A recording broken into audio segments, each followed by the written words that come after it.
সালে চাঁদপুর পৌরসভার নির্বাচনে আওয়ামী লীগ মনোনীত চেয়ারম্যান প্রার্থীর বিরুদ্ধে আওয়ামী লীগের সিদ্ধান্ত উপেক্ষা করে আওয়ামী যুবলীগের এক কর্মী চেয়ারম্যান প্রার্থী হয় এবং যুবলীগের এই কর্মী আওয়ামী লীগ প্রার্থীকে পরাজিত করে চাঁদপুর পৌরসভার চেয়ারম্যান নির্বাচিত হয়ে যায়। আওয়ামী লীগের সিদ্ধান্ত উপেক্ষা করে আওয়ামী লীগ মনোনয়ন প্রার্থীর বিরুদ্ধে যুবলীগ কর্মীর নির্বাচনে প্রার্থী হওয়াকে কেন্দ্র করে ধানমন্ডি ৮ নম্বরে আওয়ামী ফাউন্ডেশন অফিসে আওয়ামী লীগ কেন্দ্রীয় কার্যনির্বাহী কমিটির বৈঠক বসে। আওয়ামী লীগ সভানেত্রী শেখ হাসিনার সভাপতিত্বে অনুষ্ঠিত এই বৈঠকে দলীয় শৃঙ্খলা রক্ষার বিষয়কে গুরুত্ব দেওয়া হয় এবং বিস্তারিত আলোচনা করা হয়।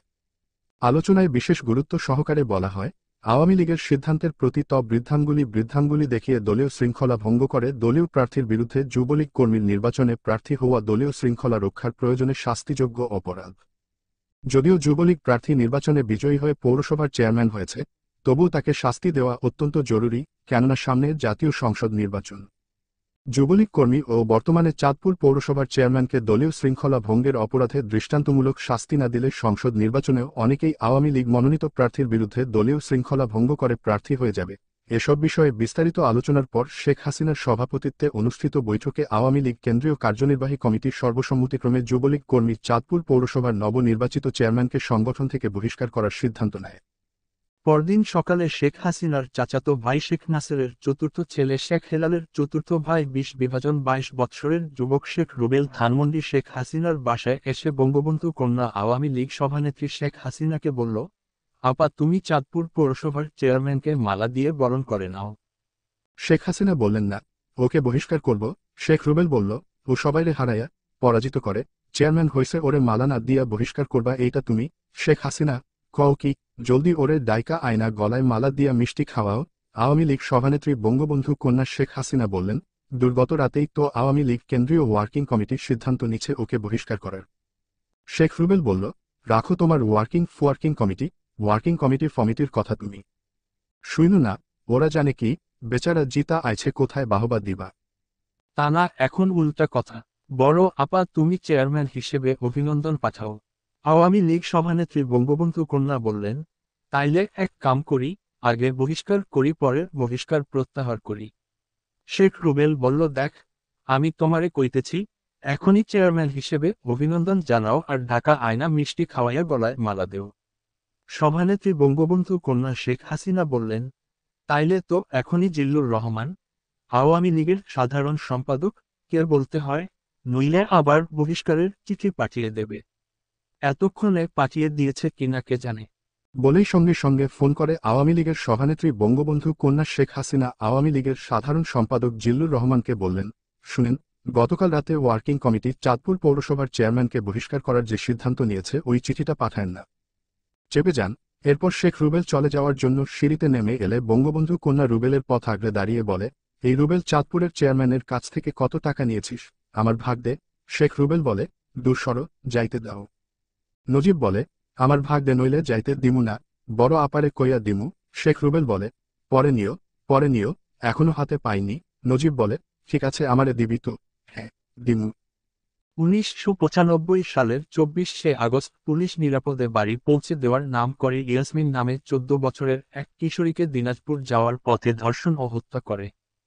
এই খবর জানাজানি হয়ে গেলে পত্র-পত্রিকায় প্রকাশ হলে দিনাজপুরের মানুষ বিক্ষুব্ধ হয়ে ওঠে এবং দিনাজপুরের মানুষ পুলিশের বিরুদ্ধে মিছিল-মিটিং শুরু করলে বঙ্গবন্ধু কন্যা শেখ হাসিনা দিনাজপুর জেলা আওয়ামী লীগের সভাপতি অ্যাডভোকেট আব্দুর রহিম সহ কয়েকজন জেলা নেতাকে অনতিবিলম্বে জরুরি ভিত্তিতে ঢাকায় তলব করেন।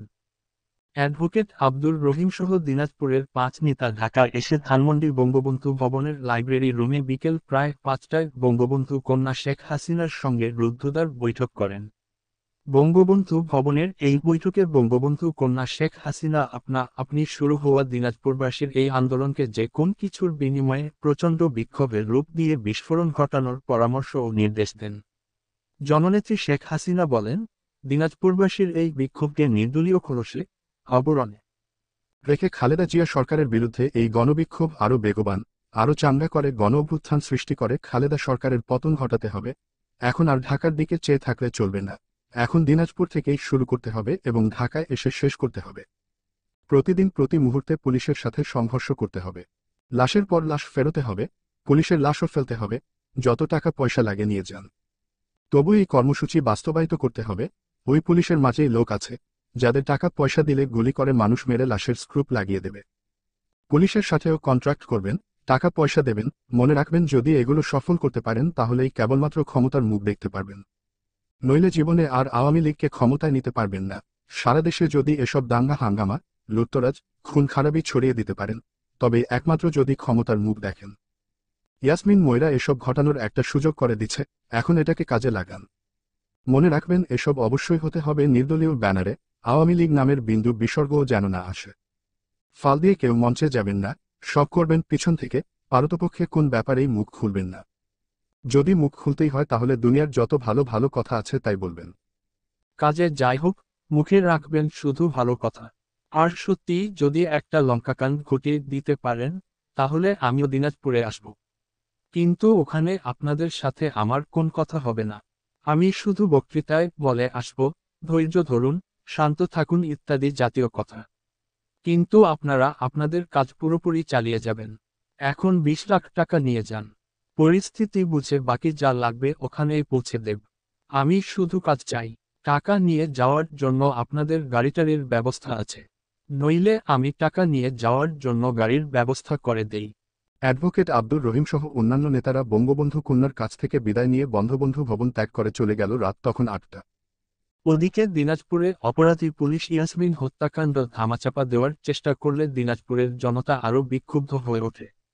বঙ্গবন্ধু ভবন থেকে বঙ্গবন্ধু কন্যা শেখ হাসিনার কাছ থেকে বিদায় নিয়ে চলে যাওয়ার ঠিক 2 দিন পরে অ্যাডভোকেট আব্দুর রহিম 5 নম্বর ধানমন্ডির বাসায় ফোন করে জননেত্রী শেখ হাসিনাকে না পেয়ে এই মেসেজ বা সংবাদ দেন যে, নেত্রীকে বলবেন এখন পর্যন্ত পুলিশের কোন লাশ পাওয়ার সংবাদ পাওয়া যায়নি। তবে এখন পর্যন্ত পুলিশের গুলিতে নিহত 7 জন দিনাজপুরবাসীর লাশ পাওয়া গেছে। বঙ্গবন্ধু কন্যা শেখ হাসিনা বাসায় ফিরলে তাকে এই মেসেজ বা সংবাদ দেওয়া হলে তিনি সঙ্গে সঙ্গে তার নিরাপত্তা দায়িত্বে নিয়োজিত স্পেশাল ব্রাঞ্চের পুলিশদের আজ আর কোন কাজ নেই বলে বিদায় করে দিয়ে ধানমন্ডি 8 নম্বর রোডে তার চাচাতো চাচা শেখ হাফিজুর রহমান টোকেনের বাসায় গিয়ে দিনাজপুরে অ্যাডভোকেট আব্দুর রহিমের সঙ্গে কথা বলেন। বঙ্গবন্ধু কন্যা বলেন, ঠিক আছে, চালিয়ে যান, আরও জোরে চালিয়ে যান, টাকা পয়সা যা দরকার আপনি পেয়ে যাবেন, আর একটু জোরদার করেন, আমি আসছি। অতঃপর বঙ্গবন্ধু কন্যা জননেত্রী শেখ হাসিনা দিনাজপুর গেলেন। জনতাকে শান্ত থাকা ও ধৈর্য ধরার বক্তৃতা দিয়ে আবার ঢাকায় ফিরে এলেন এবং ফিরে এসে বললেন, না, যত গুড় তত মিঠা হয়নি। অর্থাৎ যত টাকা খরচ করা হয়েছে তত ফল আসেনি। 12ই ডিসেম্বর 1994 সাল। বিরোধী দলীয় নেত্রী শেখ হাসিনার নির্দেশে আওয়ামী লীগের ছাত্র সংগঠন বাংলাদেশ ছাত্রলীগ মতিঝিল শাপলা চত্বরে ছাত্রদের মহাসমাবেশের আয়োজন করেছে। মাত্র কয়েক দিন আগে প্রধানমন্ত্রী বেগম খালেদা জিয়া এই মতিঝিল শাপলা চত্বরেই বিএনপি ছাত্র সংগঠন জাতীয়তাবাদী ছাত্রদলকে দিয়ে ছাত্রদের মহাসমাবেশ করেছেন। ছাত্রদলের এই মহাসমাবেশে প্রধানমন্ত্রী বেগম খালেদা জিয়া বক্তৃতায় বলেছেন, বিরোধী দলের মোকাবেলা করার জন্য ছাত্রদলই যথেষ্ট। ছাত্রদলের ওই মহাসমাবেশের পাল্টা মহাসমাবেশ হিসেবেই বঙ্গবন্ধু কন্যা আজকের এই ছাত্রলীগের মহাসমাবেশের আয়োজন করেছেন এবং বেগম খালেদা জিয়ার ওই বক্তৃতার পাল্টা জবাব হিসেবে শেখ হাসিনা আজ বক্তৃতা করবেন। বঙ্গবন্ধু কন্যা বিরোধী দলীয় নেত্রী শেখ হাসিনা বিকাল 4:15 মঞ্চে উঠলেন। আজকের এই ছাত্রলীগের মহাসমাবেশের মঞ্চের একটা বিশেষ এবং উল্লেখযোগ্য দিক হল কেবল ছাত্রলীগের নেতারা ও একমাত্র শেখ হাসিনা ছাড়া অন্য কোন আওয়ামী লীগ নেতাকে মঞ্চে উঠতে দেওয়া হল না। মঞ্চের নিচে উত্তর দিকে আওয়ামী লীগ নেতাদের বসার ব্যবস্থা হল। শেখ হাসিনা ছাত্রলীগের দ্বারা পরিবেষ্টিত হয়ে মঞ্চে বসলেন। আওয়ামী লীগের নেতারা মঞ্চের নিচ থেকে মঞ্চে উঠে বক্তৃতা দিয়ে আবার মঞ্চের নিচে চলে গেলেন। বিরোধী দলীয় নেত্রী শেখ হাসিনা তার বক্তৃতায় ছাত্রদের লেখাপড়ায় বিশেষ মনোযোগ দেওয়ার উদার আহ্বান জানালেন এবং মঞ্চে উপস্থিত ছাত্রলীগের নেতাদের হাতে খাতা কলম তুলে দিলেন। খাতা কলম তুলে দেওয়ার মুহূর্তে ফটো সাংবাদিকদের ক্যামেরা বারবার ঝলসে উঠল। তার পরের দিন দেশের প্রায় সবগুলো জাতীয় দৈনিক পত্রিকায় খাতা কলম তুলে দেওয়ার ছবি ছাপা হলো এবং ছাত্রদের লেখাপড়ায় মনোযোগ দেওয়ার শেখ হাসিনার আহ্বানকে পত্রিকার শিরোনাম করা হলো। কিন্তু তার আগে 9ই ডিসেম্বর শুক্রবার 1994 বিকেল 3টায় ধানমন্ডি 32 নম্বরে বঙ্গবন্ধু ভবনের লাইব্রেরি কক্ষে শেখ হাসিনা ছাত্রলীগ নেতা অজয় কর, পঙ্কজ, হিমাংশু দেবনাথ, জ্যোতির্ময় সাহা, ত্রিবেদী ভৌমিক এবং আলমসহ মোট 9 জনকে ডেকে এনে সামনের আন্দোলনে প্রয়োজন হবে বলে গোলাবারুদ ও অস্ত্রশস্ত্র কেনার জন্য নগদ 1 লক্ষ টাকা দিয়ে বলেন, আগামী 28শে ডিসেম্বর জাতীয় সংসদ থেকে পদত্যাগ করার পর তোমরা ঢাকা শহরসহ সারা দেশে নজিরবিহীন ত্রাসের সৃষ্টি করবে। খালেদা জিয়ার পতন না পর্যন্ত প্রতিদিন 5 বিভাজন 10টা লাশ অবশ্যই ফেলতে হবে, নইলে জিয়ার পতন হবে না। এর জন্য যত টাকা লাগবে তোমরা পাবে। টাকার কোন অভাব হবে না, তোমরা গোলাবারুদ ও অস্ত্রশস্ত্রের বিশাল মজুদ গড়ে তুলবে। তবে ঢাকা বিশ্ববিদ্যালয়ে এই গুলি রাখবে না, কারণ ঢাকা বিশ্ববিদ্যালয়ে পুলিশ রেড করলে এই সকল অস্ত্রশস্ত্র ও বোমা আমাদের হাতছাড়া হয়ে যাবে। এসব জিনিসপত্র বিশ্ববিদ্যালয়ের বাইরে নিরাপদ জায়গায় রাখবে। আর একটা দায়িত্ব তোমরা সিরিয়াসলি পালন করবে, সেটা হলো এই যে ইস্কাটন গার্ডেন রোড এবং ইডেন কলেজের পশ্চিম পার্শ্বে যে কোয়ার্টারগুলো আছে সেগুলো সব সচিব উপসচিবদের। আমি শেখ হাসিনা হরতাল দিলেও এই সচিব উপসচিবরা পায়ে হেঁটে ঠিকই সচিবালয়ে যায়। এরপর যখন আমি হরতাল দেব, তোমরা এদের বাসার কাছে ওত পেতে থাকবে। সেক্রেটারিরা, সচিবরা হেঁটে সেক্রেটারিয়েট যেতে থাকবে। পথিমধ্যে তোমরা ওদের কাপড় চোপড় খুলে ন্যাংটা করে ফেলবে। ছাত্রলীগ নেতারা বলল, আমাদের দুই গ্রুপে ভাগ করে দেন, এক গ্রুপ গোলাবারুদ অস্ত্রশস্ত্রের দায়িত্বে থাকি, আর অন্য গ্রুপ সচিবদের উলঙ্গ করার দায়িত্বে থাকুক। বঙ্গবন্ধু কন্যা শেখ হাসিনা তখন আলমকে সচিবদের ন্যাংটা করার দায়িত্ব দিলেন। এরপর অনেক হরতাল যায়, কিন্তু সচিবদের ন্যাংটা করা হয় না। বঙ্গবন্ধু কন্যা জননেত্রী শেখ হাসিনা তার পক্ষ থেকে সচিবদের কাপড় খুলে উলঙ্গ করার দায়িত্বপ্রাপ্ত আলমকে রোববার তাগিদ দেওয়া সত্ত্বেও যখন সচিবরা উলঙ্গ হচ্ছে না, তখন তিনি শেখ হাসিনা ঢালাওভাবে যাকে কাছে পান তাকেই সচিবদের ন্যাংটা করার দায়িত্ব দিতে থাকেন। কিন্তু তারপরও সচিবরা উলঙ্গ হচ্ছে না দেখে শেখ হাসিনা ভয়ানক রেগে গেলেন এবং সচিবদের উলঙ্গ করার মূল দায়িত্বপ্রাপ্ত আলমকে নগদ 20,000 টাকা দিয়ে বললেন, এই 20,000 টাকা এখন দিলাম, বাকি আরও 30,000 টাকা সচিবদের ন্যাংটা করার পর দেব এবং পরের হরতালেই ন্যাংটা করতে হবে, নইলে পুরো টাকা ফেরত দিতে হবে, ঠিকই পরের হরতালেই। আলম ঢাকা বিশ্ববিদ্যালয়ের দোয়েল চত্বরের সামনে একজনকে উলঙ্গ করে ফেলল। ধানমন্ডি 5 নম্বর রোডের 54 নম্বর বাড়িতে বঙ্গবন্ধু কন্যা জননেত্রী শেখ হাসিনার কাছে এই উলঙ্গ করার সফলতার সংবাদ পৌঁছলে তিনি খুশিতে মিষ্টি খাওয়ানোর জন্য আলমকে ডেকে আনতে লোক পাঠান, কিন্তু আলম ততক্ষণে পুলিশের হাতে ধরা পড়ে যায়। তার পরের দিন দেশের সকল সংবাদপত্রে দিগম্বর শিরোনামে ছবিসহ খবর ছাপা হলো। জানা যায়, এই উলঙ্গ দিগম্বরের শিকার হওয়া ব্যক্তি একজন সচিব, সেক্রেটারি নন, তিনি বাংলাদেশের একজন অতি সাধারণ নাগরিক, বেচারা পাবলিক। কোন আন্দোলন, কোন সংগ্রামেই কাজ হচ্ছে না। প্রধানমন্ত্রী বেগম খালেদা জিয়া একতরফাভাবে আগামী 15ই ফেব্রুয়ারি 7ম পার্লামেন্টের নেত্রী হচ্ছেন এবং দ্বিতীয়বারের মতো সংবিধান অনুযায়ী সরকার গঠন করতে যাচ্ছেন। 7ম পার্লামেন্ট নির্বাচন, বিএনপি পুনরায় সরকার গঠন এবং খালেদা জিয়ার পুনরায় প্রধানমন্ত্রী হওয়া কিছুকেই যখন ঠেকানো যাচ্ছে না, তখন বঙ্গবন্ধু কন্যা শেখ হাসিনা 17ই জানুয়ারি 1996 সন্ধ্যায় শেখ রেহানার ননদের গুলশানের বাড়িতে কর্নেল তারেক সিদ্দিকী, শেখ রেহানার ভাসুর, প্রধানমন্ত্রী শেখ হাসিনা ক্ষমতায় এসেই সর্বপ্রথম তারেক সিদ্দিকীকে কর্নেল থেকে ব্রিগেডিয়ার পদে পদোন্নতি দেন এবং তার নিজস্ব সামরিক স্টাফ নিয়োগ করেন।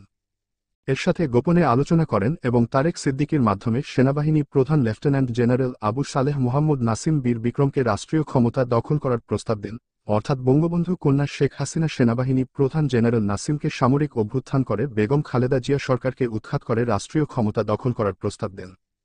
শেখ হাসিনা তার নিজের তরফ থেকে এবং তার দল আওয়ামী লীগের তরফ থেকে সেনাবাহিনী প্রধান জেনারেল নাসিমকে কু করার ব্যাপারে সার্বিক নিঃশর্ত সমর্থন ও সর্বপ্রকার সাহায্য সহযোগিতা করার পূর্ণ আশ্বাস দেন। 1982 সালে বিএনপি সরকার উৎখাত করার জন্য জননেত্রী শেখ হাসিনা তখনকার সেনাবাহিনী প্রধান লেফটেন্যান্ট জেনারেল হুসাইন মোহাম্মদ এরশাদকে যেভাবে আমন্ত্রণ জানিয়েছিলেন এবং সাহায্য সহযোগিতা ও সমর্থনের আশ্বাস দিয়েছিলেন, ঠিক একইভাবে 1996 এর মধ্য জানুয়ারিতে শেখ হাসিনা সেনাপ্রধান জেনারেল নাসিম বীর বিক্রমকে ক্ষমতা দখল করার জন্য সাহায্য সহযোগিতা ও সমর্থনের আশ্বাস দিলেন, কিন্তু এবার সেনাবাহিনী প্রধান লেফটেন্যান্ট জেনারেল আবু সালেহ মোহাম্মদ নাসিম বীর বিক্রম বঙ্গবন্ধু কন্যা শেখ হাসিনার প্রস্তাবে সায় না দিয়ে উপরন্তু বলে পাঠালেন, আমি পেশাদার সৈনিক, পেশাদার সৈনিককে পেশাদার সৈনিকই থাকা উচিত এবং দেশে বর্তমানে যা চলছে তা রাজনৈতিক সংকট, রাজনীতিবিদদেরই এই রাজনৈতিক সংকট রাজনৈতিকভাবে মোকাবেলা ও নিরসন করতে হবে, সেনাবাহিনী এই সংকটে জড়িত হয়ে নতুন সংকট সৃষ্টি করবে না। এরপরে জননেত্রী বঙ্গবন্ধু কন্যা শেখ হাসিনা প্রচণ্ড হতাশ হয়ে এই দেশে আর থাকা যাবে না বলে মন্তব্য করেন। আজ 10ই ফেব্রুয়ারি 1996 সকাল 9টা জননেত্রী শেখ হাসিনা ধানমন্ডিস্থ তার নিজ বাসভবনের দ্বিতীয় তলায় ভিভিআইপি ড্রয়িং রুমে ছাত্রলীগ সভাপতি এনামুল হক শামীম, সাধারণ সম্পাদক ইসাহাক আলী খান পান্না, নারায়ণগঞ্জের শামীম ওসমান, বর্তমানে আওয়ামী লীগ এমপি অজয় কর, পঙ্কজ, নিরঞ্জন সাহা, দীপঙ্কর, অসীম, সাধন দাসসহ মোট 11 জনকে নিয়ে খুবই গুরুত্বপূর্ণ জরুরি এবং খুবই গোপন বৈঠকে বসেছেন। আসছে আগামী 15ই ফেব্রুয়ারি প্রধানমন্ত্রী বেগম খালেদা জিয়া এককভাবে জাতীয় সংসদ নির্বাচন করতে যাচ্ছেন। বঙ্গবন্ধু কন্যা শেখ হাসিনা এই নির্বাচন বানচাল করার জন্য সর্বশক্তি দিয়ে মাঠে নেমেছেন, জীবন মরণ লড়াই। আজ বিকাল 3টায় পান্থপথে বঙ্গবন্ধু কন্যা শেখ হাসিনার সমাবেশ এবং এই সমাবেশ শেষে প্রধানমন্ত্রী বেগম খালেদা জিয়ার বাসভবন অভিমুখে মিছিল হবে। এই সমাবেশ ও মিছিলের বিষয়ে শেখ হাসিনা বৈঠকে বসেছেন। জননেত্রী শেখ হাসিনা অত্যন্ত জরুরি, গোপনীয় এবং গুরুত্বপূর্ণ নির্দেশ ও কর্মসূচি দেওয়ার জন্যই এই বৈঠকে বসেছেন। জননেত্রী আওয়ামী লীগ সভানেত্রী শেখ হাসিনাকে ভীষণ চিন্তিত ও মলিন দেখাচ্ছে। কেউ কোন কথা বলছে না, তিনিও কোন কথা বলছেন না, সবাই চুপ করে বসে আছে। মনে হচ্ছে যেন যুদ্ধে পরাজিত রাজ্যহারা রানী আর তার সৈনিকেরা বসে আছে। হঠাৎ কান্না বিজড়িত বাষ্পরুদ্ধ কণ্ঠে শেখ হাসিনা বললেন, আজ আমার একটি ভাইও বেঁচে নেই। যদি একটি ভাইও বেঁচে থাকতো তাহলে আমি যে নির্দেশ দিতাম, যে কর্মসূচি দিতাম তা অবশ্যই পালন হতো। তোমরা কি আমার ভাই হতে পার না? আমি তো তোমাদের ভাইই মনে করি। তোমাদের মাঝে আমার হারিয়ে যাওয়া ভাইদের খুঁজে পেতে চাই। কিন্তু তোমরা কি আমাকে বোন মনে কর? যদি তোমরা আমাকে বোন মনে কর, আর যদি সত্যি সত্যি তোমরা আমার হারিয়ে যাওয়া ভাই হও, তাহলে এই কঠিন দিনে কঠিন কর্মসূচি পালন করার জন্য প্রস্তুত হও। সকলেই আমার সাথে শপথ নাও, বলেই উপস্থিত সকলকে বঙ্গবন্ধু কন্যা জননেত্রী শেখ হাসিনা শপথ বাক্য উচ্চারণ করালেন। আমরা শপথ নিতেছি যে কোন ধরনের কর্মসূচি বাস্তবায়ন করার জন্য আমরা জীবন উৎসর্গ করলাম, এবং আমরা আরও শপথ করিতেছি যে আমাদের নেত্রী শেখ হাসিনার যে কোন ধরনের নির্দেশ তা যত কঠিনই হোক না কেন জীবন দিয়ে পালন করব। শপথ বাক্য পাঠ শেষ হলে বঙ্গবন্ধু কন্যা শেখ হাসিনা বললেন, আজ আমি 10টা পুলিশের লাশ চাই, 5টা মিলিটারির লাশ চাই। পুলিশের লাশ চাওয়া বঙ্গবন্ধু কন্যা শেখ হাসিনার নতুন কিছু নয়। অতীতে বহুবার তিনি পুলিশের লাশ চেয়েছেন, কিন্তু আজকের মতো এত আনুষ্ঠানিকতা, এত নাটকীয়তা করে অতীতে কখনো তিনি পুলিশের লাশ চাননি। অতীতে তিনি, শেখ হাসিনা, মাঝে মধ্যেই বলতেন, পুলিশের লাশ চাই, পুলিশের লাশ চাই, কিন্তু কাউকে নির্দিষ্ট করে বলতেন না, খুব করেও বলতেন না, হঠাৎ বিড়বিড় করে কথাগুলো বলতে থাকতেন। বঙ্গবন্ধু শেখ হাসিনা বিড়বিড় করে পুলিশের লাশ চাই, পুলিশের লাশ চাই বলতে থাকলেও কেউ তা শুনত না তা নয়। উপস্থিত সকলেই তা শুনত, কিন্তু কেউই তা গুরুত্ব দিত না এবং পালন করত না। জননেত্রী শেখ হাসিনা পুলিশের লাশ চাই, পুলিশের লাশ চাই কথাগুলো হাওয়ার উপর ছেড়ে দিতেন। আর উপস্থিত সকলেই তার, শেখ হাসিনার ন্যায় হাওয়াতেই কথাগুলো মিলিয়ে যেতে দিত। কিন্তু শেখ হাসিনা মন থেকেই এমন কিছু ঘটানোর জন্যই কথাগুলো বলতেন। অথচ কেউই শেখ হাসিনার কথা পালন করত না, পুলিশের লাশ ফেলত না। আর সেই জন্যই আজ 10ই ফেব্রুয়ারি 1996 এত আনুষ্ঠানিকতা আর এত ভাবগম্ভীর পরিবেশে শপথের মাধ্যমে জননেত্রী শেখ হাসিনা 10টা পুলিশের, 5টা মিলিটারির, সেনাবাহিনীর লাশ চাইলেন। একটা ব্রিফকেস হাতে রুমে প্রবেশ করল শেখ হাসিনার ফুফাতো ভাই, আব্দুর রব সেনিয়াবাতের ছেলে, আবুল হাসনাত আবদুল্লাহ, বর্তমানে জাতীয় সংসদের সরকারি দলের চিফ হুইপ। বঙ্গবন্ধু কন্যা শেখ হাসিনা ব্রিফকেস খুলে 500 টাকার নগদ 10টা বান্ডিল মানে 5 লাখ টাকা ঢেলে দিয়ে বললেন, এই নাও, যাও কর্মসূচি বাস্তবায়িত কর। বঙ্গবন্ধু কন্যা শেখ হাসিনা ধানমন্ডির বাসা থেকে রওনা হয়ে বিকেল 3-30 পান্থপথের সমাবেশের মঞ্চে উঠলেন। সমাবেশে 1000 লোক জমায়েত হয়েছে। 3-4 জন নেতার বক্তৃতা শেষে শেখ হাসিনা বক্তৃতা দিতে উঠলেন। বক্তৃতার শুরুতেই তিনি বললেন, আমরা প্রধানমন্ত্রী খালেদা জিয়ার বাসভবনে মিছিল নিয়ে যাব, আপনারা সকলেই মিছিলে অংশ নেবেন। বঙ্গবন্ধু কন্যা যেই একথা বললেন আর অমনিই চতুর্দিকে থেকে বোমা পটকা, গুলি শুরু হলো। মুহূর্তের মধ্যে সমবেত জনতা দিগ্বিদিক জ্ঞানশূন্য হয়ে কে কোথায় গেল তার হদিস পাওয়া গেল না। সমাবেশস্থল ফাঁকা, শূন্য হয়ে গেল। মঞ্চের নেতারা পরি কি মরি করে মঞ্চ থেকে লাফিয়ে পড়ে পালাতে লাগল। বঙ্গবন্ধু কন্যা শেখ হাসিনাকে অতি কষ্টে মঞ্চ থেকে নামিয়ে ধানমন্ডি 32 নম্বরে বঙ্গবন্ধু ভবনে নিয়ে যাওয়া হলো। পালানোর প্রতিযোগিতায় নেতারা কেউ কারো চেয়ে কম গেলেন না। এমনকি বঙ্গবন্ধু কন্যা শেখ হাসিনার মঞ্চের সিঁড়ি দিয়ে নামতে দেরি হচ্ছিল। এই অবস্থায় পিছনে পড়ে যাওয়া এক নেতা, বর্তমানে মন্ত্রী, তাকে, শেখ হাসিনাকে, ধাক্কা মেরে নিচে ফেলে দিয়ে পালিয়ে যায়। সমাবেশ ও প্রধানমন্ত্রী খালেদা জিয়ার বাসভবন অভিমুখে মিছিল কর্মসূচি ব্যর্থ হয়। পরে গোলযোগের কারণে police Sonargaon road, Panthapath green road ইত্যাদি রোডে যানবাহন চলাচল বন্ধ করে দিলে কলাবাগান রোডে যানজটে আটকে পড়া বিআরটিসির 2টি দোতলা বাস, 3টি ট্রাক, 3টি পিকআপ গাড়ি, 5টি প্রাইভেট কার, 4টি বেবি ট্যাক্সি, স্কুটার এবং ধানমন্ডি 32-এর সামনে শুক্রবার পেট্রোল পাম্পে বঙ্গবন্ধু কন্যা শেখ হাসিনার নির্দেশে বঙ্গবন্ধু ভবনের স্টাফ, কর্মচারী দিয়ে আগুন লাগিয়ে প্রতিশোধ হিসেবে জ্বালিয়ে দেওয়া হলো। শেখ হাসিনা ধানমন্ডি 32-এর সামনে নিজ হাতে একটা স্কুটারে, বেবি ট্যাক্সি, আগুন লাগিয়ে দিলেন। বেগম খালেদা জিয়ার দল বিএনপি 15ই ফেব্রুয়ারি নির্বাচনের দিন ভোট কেন্দ্রে ভোটার উপস্থিত করতে না পারায় এতদিন পর্যন্ত বিএনপি পক্ষে থাকা রাজনৈতিক মহল, প্রশাসন ও অন্যান্যরা এখন প্রকাশ্যে বিএনপি বিরোধিতা শুরু করে। 17ই ফেব্রুয়ারি শনিবার 1996 দুপুর প্রায় 3টা, ধানমন্ডি 5 নম্বর রোডের বঙ্গবন্ধু শেখ হাসিনার 54 নম্বরের বাড়ির উপরের তলায় 8,68,779 টেলিফোন বেজে ওঠে। ফোনটি রিসিভ করে হ্যালো বলতেই ফোনের অপর প্রান্ত থেকে ভেসে এল হ্যালো, আমি হানিফ। হানিফ, কোন হানিফ? আমি নগরের সভাপতি হানিফ, ঢাকার মেয়র। আসসালামু আলাইকুম হানিফ ভাই, আপনি? হ্যাঁ আমি। আপনি কে? আমি। ও ভালো আছো ভাই? জি ভালো। আমি একটু নেত্রীর সাথে কথা বলতে চাইছিলাম। অনেকদিন অসুস্থ ছিলাম, কথাবার্তা বলতে পারিনি, তাই এখন একটু বলতে চাই। নেত্রীকে একটু দেওয়া যায়? জি ধরেন। দেখছি নেত্রী কোথায়? বঙ্গবন্ধু কন্যা ভাত খেয়ে বেসিনে হাত ধুচ্ছিলেন। বলা হলো আপা মেয়র ফোন করেছে। নেত্রী হাত মুছতে মুছতে ফোনের দিকে হেঁটে আসতে আসতে বললেন, মহিউদ্দিন ভাই তো চট্টগ্রামের সিটি কর্পোরেশনের মেয়র না, ঢাকার মেয়র। শুনেই বঙ্গবন্ধু কন্যা শেখ হাসিনা থমকে গিয়ে আপন মনেই বলে উঠলেন, বেইমানটা। কিছুক্ষণ দাঁড়িয়ে থাকলেন, গভীরভাবে কিছু একটা ভাবলেন। মনে হয় ফোন ধরবেন কি ধরবেন না চিন্তা করলেন। তারপর ধীর পায়ে এগিয়ে এলেন, ফোনটা ধরলেন। হ্যালো। না না, এখানে না, এখানে না, 32-এ আসেন। 32 মানে ধানমন্ডি 32 নম্বরে বঙ্গবন্ধু ভবনে। পবিত্র জায়গায় আসেন, পবিত্র জায়গায় বসেই আলোচনা করি। হ্যাঁ, এক্ষুনি আসেন। হ্যাঁ, আপনি না আসা পর্যন্ত আমি আছি। বঙ্গবন্ধু কন্যা শেখ হাসিনার টেলিফোনটি রেখে দিয়ে বললেন, চল চল 32-এ যাই, বিমানটা আসতেছে, চল 32 যাই। সবাই মিলে ধানমন্ডি 32 বঙ্গবন্ধু ভবনে যাওয়া হলো। শেখ হাসিনা বঙ্গবন্ধু ভবনের গেটের বাইরে রাস্তায় পায়চারি করতে লাগলেন আর ঢাকার মেয়র মোহাম্মদ হানিফের অপেক্ষা করতে লাগলেন। মিনিট 20 পরেই বাংলাদেশের জাতীয় পতাকা লাগানো জিপ গাড়িতে করে ঢাকা সিটি কর্পোরেশনের মেয়র হানিফ 32-এ বঙ্গবন্ধু ভবনের সামনে এসে পৌঁছল। বঙ্গবন্ধু কন্যা শেখ হাসিনা এগিয়ে গিয়ে নিজ হাতে মেয়র হানিফের জিপের দরজা খুললেন আর বলতে লাগলেন, এই যে আগামী দিনের এলজিআরডি মিনিস্টার, এলজিআর মিনিস্টার ছাড়া কি ঢাকার মেয়র চলতে পারে? এলজিআরডি মিনিস্ট্রি তো আপনার, আপনি তো এলজিআরডি মিনিস্টার। এই কথা বলতে বলতে বঙ্গবন্ধু কন্যা শেখ হাসিনা মেয়র হানিফকে জিপ গাড়ি থেকে নামিয়ে এনে উপস্থিত সকলের সাথে মেয়র হানিফকে দেখিয়ে এই যে আগামী দিনের এলজিআরডি মিনিস্টার বলে পরিচয় করিয়ে দিলেন। বঙ্গবন্ধু কন্যা শেখ হাসিনার মুখে এই কথা শুনে মেয়র মোহাম্মদ হানিফ খুশিতে ডগমগ হয়ে বলল, নেত্রী যা বলেন, নেত্রী যা বলেন। তারপর মেয়র হানিফকে বঙ্গবন্ধু ভবনের অফিস কক্ষে এনে শেখ হাসিনা বললেন, এই মিষ্টি আনো, মিষ্টি আনো, হানিফ ভাইকে মিষ্টি খাওয়াও। মিষ্টি খেতে খেতে বঙ্গবন্ধু কন্যা বললেন, বঙ্গবন্ধু ছিলেন মহানায়ক, আর আপনি হলেন নায়ক। নায়ক না হলে কি চলে? সারা দেশ, জাতি এখন তাকিয়ে আছে নায়কের দিকে, মানে আপনার দিকে। নগরবাসী তাকিয়ে আছে আপনার দিকে। আমি এই পর্যন্ত এনে দিয়েছি, এখন আপনি ফিনিশিং দেন। এখন আপনার পালা, আপনি নায়ক, আপনার হাতেই সব। আমার হাতে আর কিছু নেই, আমার যা ছিল সব আমি করেছি। আপনি মেয়র, আপনি নায়ক, এখন আপনি ফিনিশিং গোল করেন। আপনি ছাড়া ফিনিশিং হবে না, আপনার হাতেই ফিনিশিং হবে বলেই খেলা এখনো বাকি আছে। আপনারাই তো বঙ্গবন্ধুকে শেখ মুজিব থেকে বঙ্গবন্ধু বানিয়েছেন। আপনারা যদি সেদিন আমার পিতাকে আশ্রয় না দিতেন, সাহায্য সহযোগিতা না করতেন, তাহলে কি আমার পিতা শেখ মুজিব থেকে জাতির পিতা হতে পারতেন? এই আপনারা ঢাকার মানুষেরা বানিয়েছেন। আজ আমি তার মেয়ে, আমাকে যদি আপনি সাহায্য না করেন আমি কি করে বড় হব? আমার ভাইয়েরা কেউ বেঁচে নেই, আপনি আমার ভাই, আমি আপনার বোন।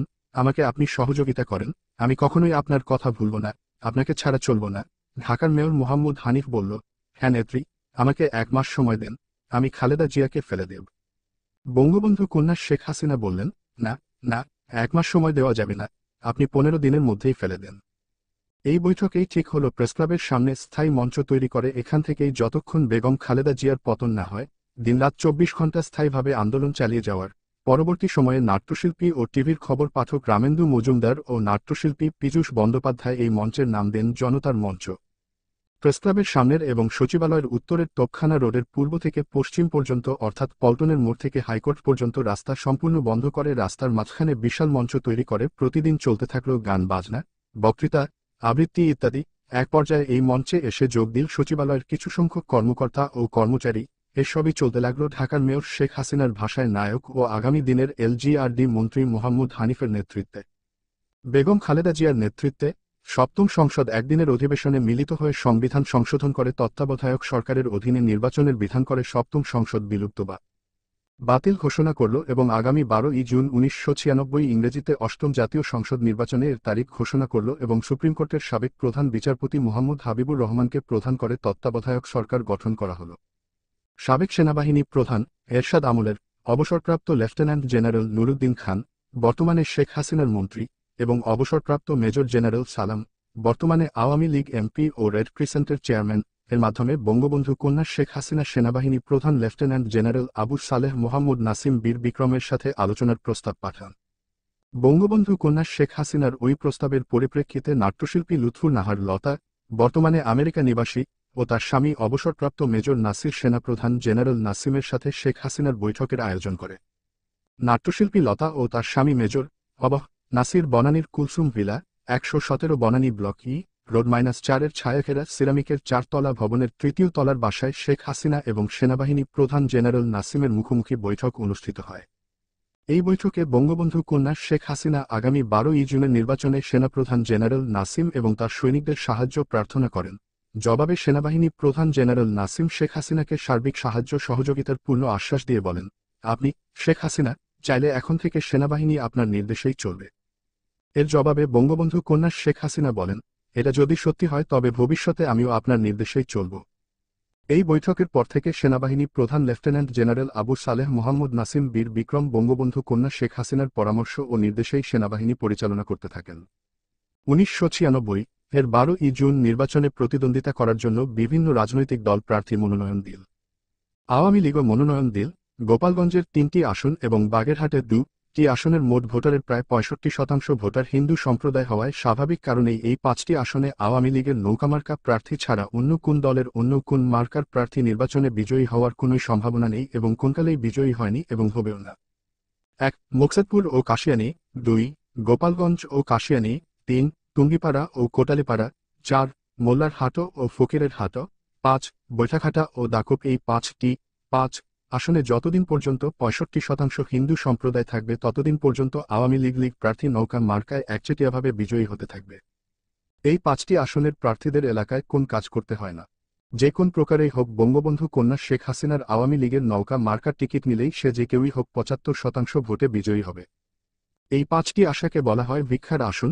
বঙ্গবন্ধু কন্যা শেখ হাসিনা দয়া করে যাকে এই অঞ্চলের আসন ভিক্ষা দেবেন, তিনি এই অঞ্চলের জনপ্রতিনিধি বা জাতীয় সংসদ সদস্য অর্থাৎ এমপি। এই অঞ্চলের লেখাপড়া প্রায় অজানা একজন প্রবীণ বৃদ্ধ হিন্দু লোককে কেন আওয়ামী লীগকে ভোট দেন জানতে চাইলে ওই প্রবীণ বৃদ্ধ হিন্দু লোকটি বলেন, আমরা আওয়ামী লীগ ঠিক বুঝি না, আওয়ামী লীগকে ভোটও দেই না, আমরা ভোট দেই নৌকায়, অর্থাৎ নৌকা মার্কায় ভোট দেই। নৌকা মার্কায় কেন ভোট দেন জানতে চাইলে তিনি বলেন, বারে নৌকায় ভোট দেব না। নৌকা যে দেবীর বাহন, মা দুর্গা দেবী এই বাহনে নৌকা চড়েই স্বর্গ থেকে ধরায় এসেছিলেন অসুর পাপিষ্ঠকে দমন করার জন্য। আর আমরা যদি মা দুর্গার বাহন নৌকায় ভোট না দেই তাইলে দেবীর বাহনের অমর্যাদা হবে। মা দুর্গা অভিসম্পাত দেবে। এজন্য দেখেন না, ভোটের সময় আমরা সকলেই গিয়ে মা দুর্গা দেবীকে খুশি করার জন্য মা দুর্গা বলে নৌকা মার্কায় ভোট দিয়ে আসি। একজনও বাদ যায় না, সকলে গিয়ে নৌকা মার্কায় ভোট না দিলে মা দুর্গা অসন্তুষ্ট হবে, আমাদের অমঙ্গল হবে। তাই যত কাম থাকুক, যত ঝামেলাই থাকুক, কোন রকমে শুধু ভোট কেন্দ্রে যেতে পারলেই হলো। আমরা সকলেই গিয়া নৌকা মার্কায় ভোট দিয়ে আসব করে পোস্টিং নিয়ে প্রচুর টাকা পয়সা কামান। মতিউর রহমান রেন্টু, ইসমত কাদির গামা, আবুল হাসান, মুকুল বোস এরা সকলেই মুক্তিযোদ্ধা। এই মুক্তিযোদ্ধা ও ত্যাগী নেতাদের বাদ দিয়ে বঙ্গবন্ধু কন্যা শেখ হাসিনা মোকসেদপুর কাশিয়ানী থেকে মনোনয়ন দিলেন 71 রাজাকার এলপিআরে আসা কর্নেল ফারুক খানকে। কিন্তু কেন? সেনাবাহিনীতে চাকরিরত অবস্থায় অসৎ পথে উপার্জিত অর্থ থেকে কর্নেল ফারুক খান বঙ্গবন্ধু কন্যা শেখ হাসিনাকে 1 কোটি টাকা দেন এবং এই নগদ টাকার বিনিময়ে শেখ হাসিনা মোকসেদপুর কাশিয়ানী আসনটি এলপিআরে যাওয়া কর্নেল রাজাকার ফারুক খানের কাছে বিক্রি করেন।